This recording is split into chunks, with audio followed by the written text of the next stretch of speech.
Hi friends, welcome to Karanya's kitchen. Karanya's కిచెన్లో ఈరోజు వీడియోలో వెజ్ థాలీని 20 నిమిషాల్లో ఎలా తయారు చేసుకోవచ్చో చూపించబోతున్నాను. నార్మల్గా మనం అన్నం, పప్పు, ఒక ఫ్రై, ఒక పచ్చడి చేసుకోవడానికి మోస్ట్లీ 40 నుంచి 50 నిమిషాల పాటు టైం పడుతుంది. అలా కాకుండా 20 నిమిషాల్లో వీటన్నిటిని కూడా ఎలా తయారు చేసుకోవచ్చో చూపిస్తాను. కొన్ని చిన్న చిన్న టిప్స్ని, అంటే ఆ టైంని మనం సేవ్ చేసుకుంటూ ఆ టిప్స్ని ఫాలో అవుతూ ఉన్నారంటే చాలా తొందరగా మనం ఈ మెనూని ప్రిపేర్ చేసుకోవచ్చు. ఒకసారి ఈ విధంగా ట్రై చేసి చూడండి, మీకు టైం అనేది సేవ్ అవుతుంది. సో వీటిని ఎలా తయారు చేసుకోవచ్చో వీడియోలోకి వెళ్ళి చూసేయండి. ముందుగా ఈ థాలీని ప్రిపేర్ చేసుకోవడానికి ఫస్ట్ రైస్ని పెట్టేసుకోండి. రైస్ పెట్టుకోవడానికి ముందుగా ఒక గిన్నెని తీసుకుని అందులోకి మీరు ఎంత అయితే రైస్ వేసుకుంటారో, ఇక్కడ నేనైతే 4 డబ్బాలు వేస్తున్నాను రైస్ కుక్కర్ కప్తో. సో ఇక్కడ ఈ కప్తో మీకు కావాల్సినంత రైస్ని ఇందులోకి వేసుకుని వీటిని శుభ్రంగా కడిగేసేసిన తర్వాత ఈ విధంగా కడుక్కోండి.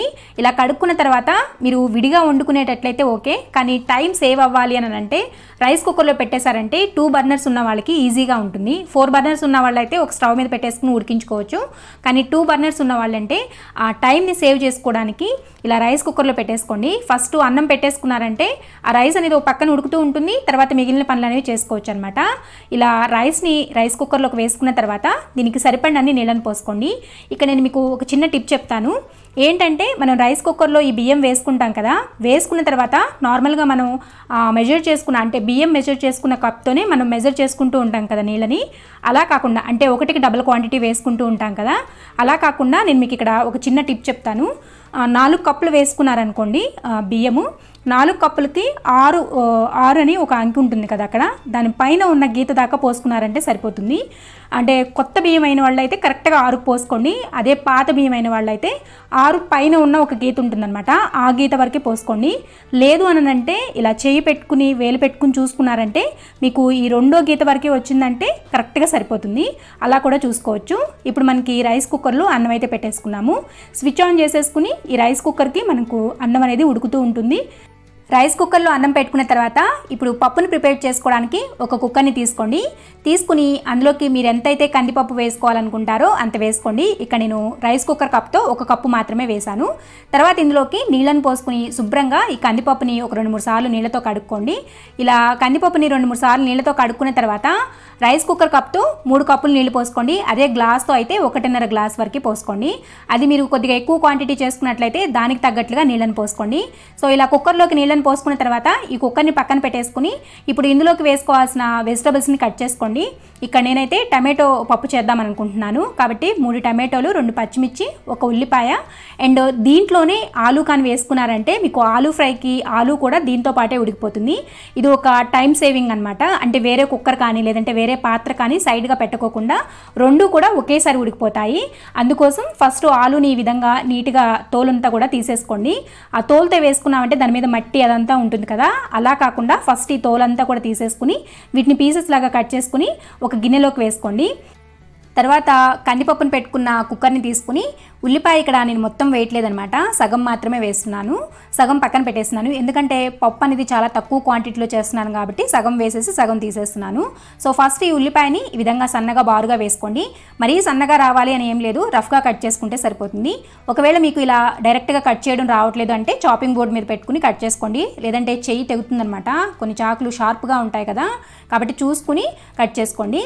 ఇలా ఉల్లిపాయ, పచ్చిమిర్చిని కుక్కర్లోకి వేసుకున్న తర్వాత ఇందులోకి 3 టమాటోలను కూడా తీసుకుని ఆ టమాటోలను కూడా ఈ విధంగా రఫ్గా బారుగా కట్ చేసుకోండి. మరీ కరెక్ట్ షేప్ రావాలి అని ఏం లేదు, రఫ్గా వేసేసుకుంటే సరిపోతుంది. ఇలా టమాటో ముక్కలన్నింటినీ కూడా వేసుకున్న తర్వాత ఇందులోకి 1 టీ స్పూన్ అంతా నూనెను వేసుకోండి. తర్వాత 1/4 టీ స్పూన్ అంతా పసుపును కూడా వేసుకోండి. పప్పు అనేది మంచి కలర్ వస్తుంది అండ్ నూనె వేసుకోవడం వల్ల పప్పు అనేది పైకి పొంగకుండా ఉంటుంది. అంటే పప్పులోకి నీళ్ళు వేస్తాం కదా, ఆ నీళ్ళు అనేవి కుక్కర్ నుంచి బయటకు రాకుండా ఉంటాయన్నమాట. సో ఇలా దీన్ని సెట్ చేసుకున్న తర్వాత ఇప్పుడు ఆల్రెడీ ఆలుని ఒక గిన్నెలోకి వేసుకుని పెట్టుకోమన్నాను కదా, దానిలో వాటర్ ఏమీ వేయాల్సిన అవసరం లేదు. జస్ట్ అలా గిన్నెను కుక్కర్లోకి పెట్టుకున్న తర్వాత దాని మీద మూతను పెట్టుకుని కుక్కర్కి విజిల్ పెట్టుకుని ఈ కుక్కర్ని తీసుకెళ్ళి స్టవ్ మీద పెట్టుకుని హై ఫ్లేమ్లో 2 విజిల్స్, లో ఫ్లేమ్లో 2 విజిల్స్ వచ్చేంత వరకు ఉడికించుకుంటే సరిపోతుంది. అంతకన్నా ఎక్కువ విజిల్స్ ఇచ్చుకోవాల్సిన అవసరం లేదు. ఈ 4 విజిల్స్కి చక్కగా పప్పు ఇంకా ఆలు అనేది చక్కగా ఉడికిపోతాయి. సో ఇక్కడ 2 ఉడికిపోతాయి కదా, ఇప్పుడు వేరొక స్టవ్ ఉంటుంది కదా, ఆ స్టవ్ మీద ఒక ప్యాన్ని పెట్టుకుని పచ్చడిని ప్రిపేర్ చేసుకోవడానికి ఈ పచ్చిమిరపకాయలు, టమాటోలని వేయించుకోవాలన్నమాట. సో ప్యాన్ని పెట్టుకుని అందులోకి 1 టేబుల్ స్పూన్ అంతా నూనెను వేసుకోండి. ఈ పచ్చడికి కొద్దిగా నూనె ఎక్కువ ఉంటేనే టేస్ట్ అనేది బాగుంటుంది. సో ఇలా నూనె వేసుకున్న తర్వాత ఇందులోకి కొద్దిగా పచ్చిమిర్చిని తీసుకోండి. అంటే మీరు ఎంత అయితే ఘాటు తింటారో దానికి తగ్గట్లుగా వేసుకోండి, అన్నిటిని అడ్జస్ట్ చేసుకోండి. ఇక్కడ నేనైతే ఒక 8 నుంచి 10 వరకు పచ్చిమిర్చిని ఈ విధంగా కొద్దిగా తుంపేసేసి నూనెలోకి వేసాను అనమాట. సో హై ఫ్లేమ్లో పెట్టడం వల్ల కొద్దిగా చిల్లుతుంది. ఇలా పచ్చిమిర్చిని వేసుకున్న తర్వాత మీడియం టు లో ఫ్లేమ్ పెట్టుకుంటూ వీటిని ఫ్రై చేసుకోండి. మరీ ఘాటు ఎక్కువ వస్తుందనంటే ఫ్లేమ్ని తగ్గించుకోండి, లేదంటే హై ఫ్లేమ్లో పెట్టుకునైనా సరే వేయించుకోవచ్చు. ఇలా పచ్చిమిర్చిని వేగుతూ ఉన్నప్పుడే ఇందులోకి ఒక 3 మీడియం సైజులో ఉండే టమాటోల్ని ఈ విధంగా రఫ్గా కట్ చేసుకుని వేసుకోండి. టమాటోలు వేసుకుని ఫ్రై చేసుకుంటూనే ఇందులోకి 2 రెమ్మల చింతపండును కూడా వేసుకోండి. చింతపండు ఎక్కువగా వేసుకోవద్దు, కొద్దిగా వేసుకోండి.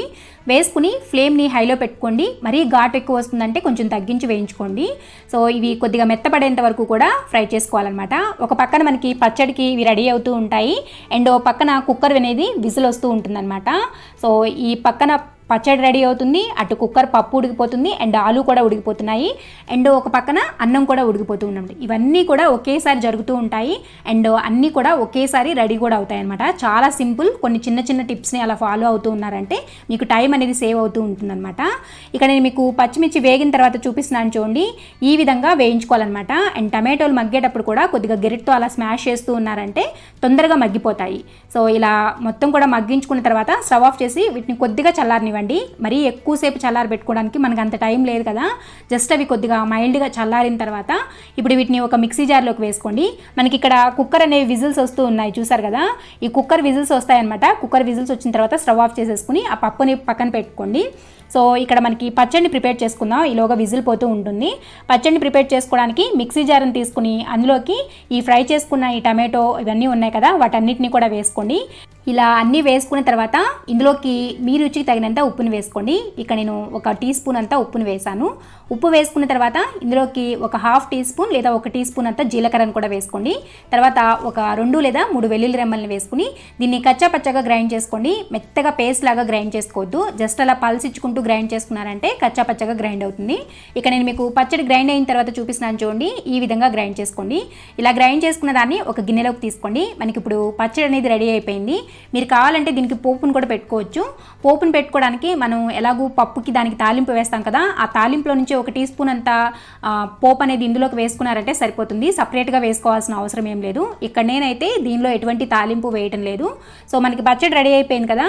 ఇప్పుడు మనకి కుక్కర్ అనేది ఇంకా విజిల్ పోలేదన్నమాట, టైం ఉంటుంది కాబట్టి అది మెల్లగా పోతూ ఉంటుంది. ఈలోపు పోపును పెట్టేసుకోండి. సిమ్లో పెట్టుకుని అవి వేగుతూ ఉందంటే టైం అనేది సేవ్ అవుతూ ఉంటుంది. కొద్దిగా విజిల్ పోయిన తర్వాత అప్పుడు మనం పప్పుని మెదుపుకోవచ్చు.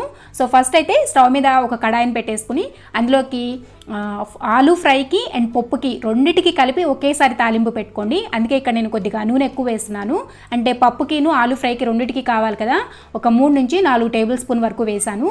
నూనె వేసుకుని నూనె కొద్దిగా కాగిన తర్వాత ఇందులోకి 1 టేబుల్ స్పూన్ అంతా పచ్చిశనగపప్పు, 1 టేబుల్ స్పూన్ అంతా మినపప్పు, 1 టీ స్పూన్ అంతా ఆవాలు, ఒక 1/2 టీ స్పూన్ లేదా 1 టీ స్పూన్ అంతా జీలకర్రను వేసుకోండి. తర్వాత ఇందులోనే ఒక 2 లేదా 3 ఎండుమిర్చిని ఈ విధంగా 2గా తుంపుకుని వేసుకోండి. తర్వాత ఇవి మంచిగా గోల్డెన్ కలర్ అయ్యేంత వరకు కూడా మీడియం టు లో ఫ్లేమ్లో, అంటే మనకి పప్పు అనేది విజిల్ పోవాలి కాబట్టి లో ఫ్లేమ్లో పెట్టుకునే ఫ్రై చేసుకోండి. ఇలా ఫ్రై చేసుకుంటూ ఉంటూనే మనకి పప్పు అనేది విజిల్ అనేది పోతుందన్నమాట. ఆవిరంతా కూడా పోయిన తర్వాత మూత తీసేసుకుని ఆ లోపల ఆలు గిన్నె ఉంటుంది కదా, ఆ ఆలు గిన్నెని సపరేట్గా పెట్టేసుకోండి. అందులో నీళ్ళు ఎల్లు ఉంటాయన్నమాట. ఆ నీళ్ళని పప్పులోకే వంచేసుకోండి. సో పప్పులో ఒకవేళ ఎక్స్ట్రా వాటర్ ఉంటే ఒక గిన్నెలోకి వేసుకుని అందులోకి ఈ పప్పులోకి మీ రుచికి తగినంత ఉప్పును వేసుకోండి. తర్వాత కొద్దిగా కారాన్ని కూడా వేసుకుని ఫస్ట్ పప్పునైతే మెదుపుకుంటూ ఉండండి. ఈ పప్పు మెదుపుకునేలోపు మనకి పోపు కూడా రెడీ అయిపోయి ఉంటుంది. సో ఈ విధంగా పప్పు అంతా కూడా మెదుపుకున్న తర్వాత ఇక్కడ నేను మీకు పోపును చూపిస్తున్నాను చూడండి. ఈ విధంగా ఎర్రగా వేయించుకుంటే సరిపోతుంది. తర్వాత ఇందులోకి ఒక 2-3 రెమ్మల కరివేపాకును కూడా వేసుకోండి. వేసుకున్న తర్వాత ఇందులో నుంచి కొద్దిగా తాలింపును తీసుకుని పప్పులోకి వేసుకోండి. ఇంకా సపరేట్గా తాలింపు పెట్టుకోవాల్సిన అవసరం ఏం లేదు. ఈ తాలింపు కూడా పప్పుకి చాలా టేస్టీగా ఉంటుంది. ఈ తాలింపు పప్పుకి బాగోదేమో అని అనుకోవద్దు, చాలా టేస్టీగా ఉంటుంది. సో ఇప్పుడు మనకి పప్పు కూడా రెడీ అయిపోయింది చూసారా. ఇప్పుడు ఇదే నూనెలో, ఇంకా నూనె కానీ ఏమీ వేసుకోవాల్సిన అవసరం లేదు, ఇదే నూనెలో ఇదే బాండీలో మనం ఆలూ ఫ్రై కూడా ప్రిపేర్ చేసుకోవచ్చు. సో ఆలూ ఫ్రైకి ఏంటంటే కొద్దిగా సన్నగా తరిగి పెట్టుకున్న ఉల్లిపాయ ముక్కల్ని వేసుకోండి. సన్నగా బారుగా తరిగి పెట్టుకున్న ఉల్లిపాయ ముక్కల్ని వేసుకున్న తర్వాత ఫ్లేమ్ని మీడియంలో పెట్టుకుని ఈ ఉల్లిపాయ ముక్కలు అనేవి కొద్దిగా లైట్గా వేగేంత వరకు కూడా ఫ్రై చేసుకోండి. వీటిని ఇలా వేయించుకుంటూనే ఆల్రెడీ ఉడకబెట్టుకున్న ఆలు ఉన్నాయి కదా, ఆ ఆలుని చాకుతో జస్ట్ అలా రఫ్గా కట్ చేసుకోండి.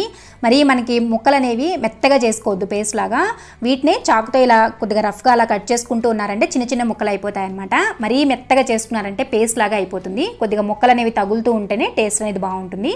ఇలా కట్ చేసుకున్న తర్వాత ఇప్పుడు మనకి ఉల్లిపాయలు అనేవి ఈ విధంగా వేగితే సరిపోతుంది. ఇక్కడ నేను మీకు చూపిస్తున్నాను చూడండి, జస్ట్ అలా రఫ్గా వేగితే సరిపోతుంది. ఇలా వేయించుకున్న తర్వాత ఇందులోకి 1 టీ స్పూన్ అంతా అల్లం వెల్లుల్లి పేస్ట్ని వేసుకోండి. మీరు కొద్దిగా ఎక్కువ ఇష్టపడే వాళ్ళైతే కొద్దిగా ఎక్కువ కూడా వేసుకోవచ్చు. సో అల్లం వెల్లుల్లి పేస్ట్ వేసుకుని ఈ అల్లం వెల్లుల్లి పేస్ట్ అనేది పచ్చివాసన పోయేంత వరకు కూడా 1 నిమిషం పాటు ఫ్రై చేసుకోండి. అల్లం వెల్లుల్లి పేస్ట్ పచ్చివాసన పోయిన తర్వాత ఇందులోకి మీ రుచికి తగినంత ఉప్పుని వేసుకోండి. అంటే ఈ కూరకి మొత్తం కూడా ఇక్కడే మనం ఉప్పు వేస్తామన్నమాట. సో ఈ ఉప్పు వేసుకున్న తర్వాత ఇందులోకి మీరు కావాలంటే కొద్దిగా పసుపుని వేసుకోవచ్చు. ఇక్కడ నేనైతే పసుపు అనేది వేయలేదు. తర్వాత మీ ఘాటుకు తగ్గట్లుగా మీరు తినే స్పైస్కి తగ్గట్లుగా కారాన్ని కూడా వేసుకోండి. ఇక్కడ నేను 2 టీ స్పూన్ల వరకు కారాన్ని అయితే వేసాను. ఇలా ఉప్పు కారం వేసుకున్న తర్వాత ఫ్లేమ్ని సిమ్లోకి పెట్టుకోవాలి. ఈ అల్లం వెల్లుల్లి పేస్ట్ వేగింది అన్న తర్వాత ఫ్లేమ్ని సిమ్లోకి పెట్టుకుని ఈ ప్రాసెస్ చేయాలి. లేదంటే ఈ కారం అంతా కూడా మాడిపోతుంది అనమాట. అండ్ కూర కలర్ మారిపోతుంది అండ్ టేస్ట్ కూడా మారిపోతుంది. కాబట్టి ఫ్లేమ్ని సిమ్లోకి పెట్టుకుని ఇప్పుడు ఇందులోకి ఆల్రెడీ కట్ చేసి పెట్టుకున్న ఈ ఆలు ముక్కలు ఉన్నాయి కదా, ఆలు ముక్కల్ని ఇందులోకి వేసుకోండి.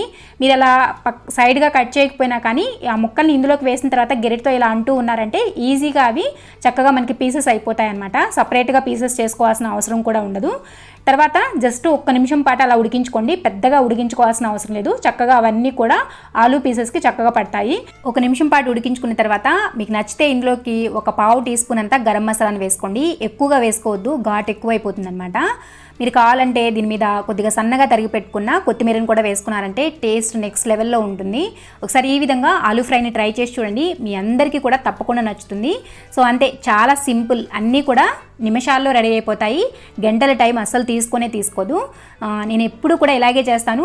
మోస్ట్లీ 20 నిమిషాల్లో ఫినిష్ అయిపోతుంది. కొద్దిగా లేట్గా చేసాము అని అంటే 25 నుంచి 30 నిమిషాల పాటు టైం పడుతుంది. ఫాస్ట్గా చేసుకునే వాళ్ళైతే 20 నిమిషాల్లో కంప్లీట్ చేసేస్తారు. చూసారు కదా, అన్నం కూడా ఉడికిపోయింది చక్కగా. చూసారు కదా, చాలా సింపుల్గా 20 నిమిషాల్లో వెజ్ థాలీని ఎలా ప్రిపేర్ చేసుకోవచ్చో. చాలా టేస్టీగా కూడా ఉంటాయి.